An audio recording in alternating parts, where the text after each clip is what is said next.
What's up everyone? I have a 5 Swan victory for you today, and it was a very hard fought one, so I really hope you enjoy it. Although a 5 Swan victory, if I'm not mistaken, has been achieved before and recorded too. I think Habs did it, but didn't record it. Maybe he'll upload the final round of it eventually, that's in the Hall of Fame. But more importantly, my friend Razington has a full run up on his channel, that's a 5 Swan victory, and I think it's very worth your time to check it out.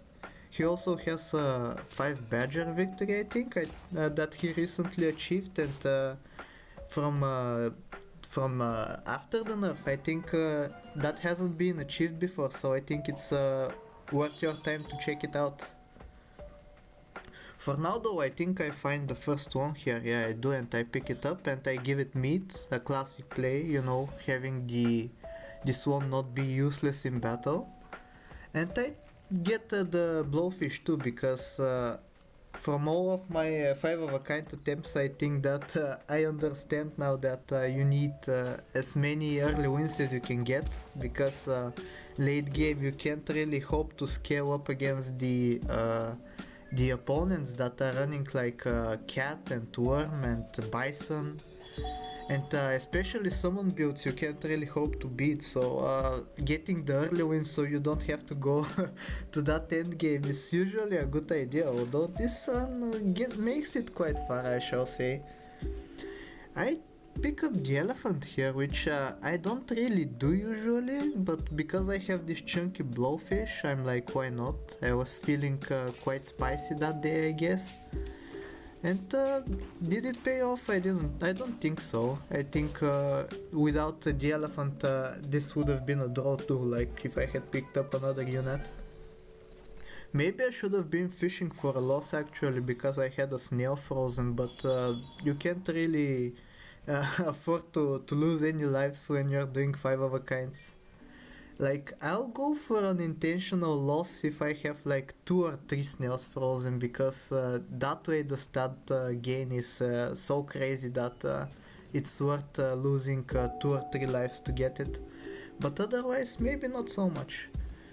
I was debating picking up the turtle here, because I wasn't sure that Swan needed it, like it has meat already, but I'm like, I'll find another Swan eventually that will need the melon, so why not pick it up now and have an early melon, which is very good to have, especially on rounds 5 and 6 where your opponents usually don't have it. And yeah, my plan pays off. I get the double Swan, which I get to peel turtle onto, and now the giraffe is scaling it up as well, so everything is going very well. And I pick up a dolphin because I want to secure like not a victory, like I think a victory with this team would be kind of optimistic, but maybe a draw so that I don't lose lives. We'll see what happens here though. Yeah, I do end up winning, and I think it's very funny that in the early game a 3-5 with melon armor trades evenly with 3-3 with garlic. Shows you how strong garlic is early game. I find a turkey here, and turkey is usually a very good unit to get on turn 7. Especially if you're going for summons, but even if you're not, like you can see that I sell the mosquito that I have been investing in all game, and I buy the penguin, and the penguin ends up with almost the same stat line as the mosquito. And I make kind of a big transition here, honestly. Getting the rooster here because I think I needed it to maybe hope for a draw. Like, I'm hoping for a lot of draws, but I find scaling finally in the form of the penguin, so I think I have good hopes for the late game now. So I don't mind going for draws now, but I can't match up against this huge dog, so it's at level 2 as well, so it's not even close. But yeah, I think I transition out of both turkey and rooster here, and I just hope for the best. Yeah, I find so many swans that I can't not go for them, you know. And I was really hoping for to set up for a level up, excuse me, and get maybe a dragon next turn, so that with 3 swans I can buff them up so much, and swans synergize so well with dragon because they give you more gold, and more gold enables more buy sell plays. So that's what was going through my mind when I did that play. And thankfully I don't lose here. I do in fact win because of the melon armor. It's so strong. I unfortunately find no early level ups here, but I do find a monkey, which is going to keep me scaling up. And I don't go for the level 2 monkey because that way it's going to start eating up the penguin buffs. And penguin and monkey are kind of anti-synergistic in that way. Unless you're going for a monkey in your final build, which isn't a bad idea. Like going for the scaling isn't too bad, even if the monkey stat line is so weak. But obviously I'm not going for that since I'm going for 5 swans. And the summon team, which I usually have a horrible record against, but this time I do end up winning, and they even had turkey too, turkey and parrot both.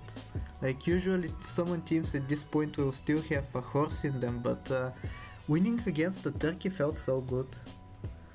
And yeah, now I'm searching for a level up perhaps, for some good stats, even a scaler. If I don't find that, I'll just settle for a good unit that can carry me through the round, like the skunk. But thankfully I find this cat, this early cat, and although I won't be able to use it this turn, it's going to be very strong in the future. And let's see if I win this round. I think I do. Yeah, I match up against the only Rhino player in the player pool, so I was very thankful to see him and to beat him, obviously. And I think this is the turn. This might be the turn where, yeah, I get a level 2 cat, and level 2 cat on turn 11. It's so strong, and I'll finally start going crazy with my scaling. Selling the penguin here because it's inferior to the cow now. The cow gives +3/+6 twice, whereas the penguin gives only +2/+2 twice. And it's usually a good idea to have a slot open for when you have a cat, because you want to be cycling as many cows as you can find. Although it's not very good to have a cow on your team, because obviously if you're going to be buying pizzas or sushis, it's going to eat up buffs, but that's why you see me selling it here. But the cat ended up stealing some of the buffs anyway. That's usually what happens when you're on cat. I've learned to accept that truth by now, and so that when the cat eats up some of the buffs, it doesn't feel too bad. But yeah, it's turn 12 and I got 3 very strong units and 1 decently strong unit. For this point in the game, that's crazy strong. Although I have to say I was a bit panicky that I wasn't finding the last 2 swans, so I think this turn I dedicate entirely to rolling.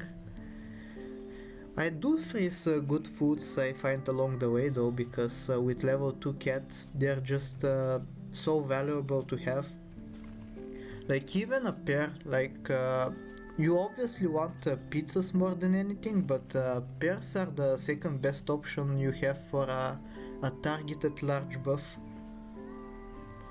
Yeah, I think I settle for the 4th swan here because I want to have the sushi hit as many good targets as possible. Like if you have 4 swans on the team, it's more likely for the sushi to hit a swan and not the cat. Unfortunately, I think no, I draw this. Like you see, these teams are usually what destroy my runs. Like the penguin, the bison, the generic scaling. It's very hard to go up against, but this time I managed to draw somehow. So I was very thankful for that. And yeah, I find a lot of foods, and I decide that I need to scale up my team as much as possible. And with so much gold I have, like I think I'm going to have 17 gold next turn. I decide that I'm basically guaranteed to find the swan, so I'm not going to keep rolling for it. I'll just bother next turn. And yeah, I think this is going to be the turn where not only do I Oh no, what am I saying? The fifth Swan is already frozen in the shop, excuse me. Yeah, that's why I was so bored, I guess. But yeah, I find as many foods as possible for the cat to improve before selling it and going for the fifth Swan. And for turn 15, this team isn't really that bad. Like, it's sure to win at least against some of the other teams. So all that's left is to hope to get matched up against very good teams for me. And that doesn't happen here. Like against Dragon and Penguin, it's really not going to work. But I have more attempts. And I keep buffing with the foods I find in the shop, hopefully finding more equipment along the way, and I do. And also here's a tip for the other 5 of a kind runners that are out there. We are quite a lot now, so I think it's going to be helpful for more people. If you see a cow in the shop, please freeze it, because you might need it even though you might think you don't need it. You'll see next turn what I'm talking about, but yeah. I end up drawing here barely, and you'll see here, because I have a Swan with basically base stats, and I find another Swan frozen. I find another Swan in the shop that I do freeze, excuse me. So that enables me to do some buy-sell plays with the cow, and with 15 gold especially, I'm going to have a lot of opportunities to offer more cows. And you can see I'm abusing that quite nicely. I found 2 cows already and a pair, so that third Swan is getting to 50-50 status quite quickly now. And finally at the end of the turn I'm left with only 5 gold, so I decide that even if I roll, I'm not going to have enough gold to buy another cow. So I settle for the Swan again. And I freeze another Swan in case the same thing happens next turn. And let's see if it does. Quite sad that I had no chance against this team, it was so strong. But yeah, I find the stake here, and at this point I can't really commit to any cows plays, because I'm going to lose the stake if I combine a Swan with another Swan. So this is going to be the final turn of the game. And yeah, no more buy-sell plays for me. But those weren't required, thankfully. And yeah, the final positioning is like this. The purpose is that the 2 stake units are going to weaken the frontline 50-50 unit most likely, and then the weak Swan is going to finish them off. And yeah, thank you for watching. Like, sub, do all the generic stuff. I hope you enjoyed this one, it took a lot of effort, and I'll see you next time. Take care.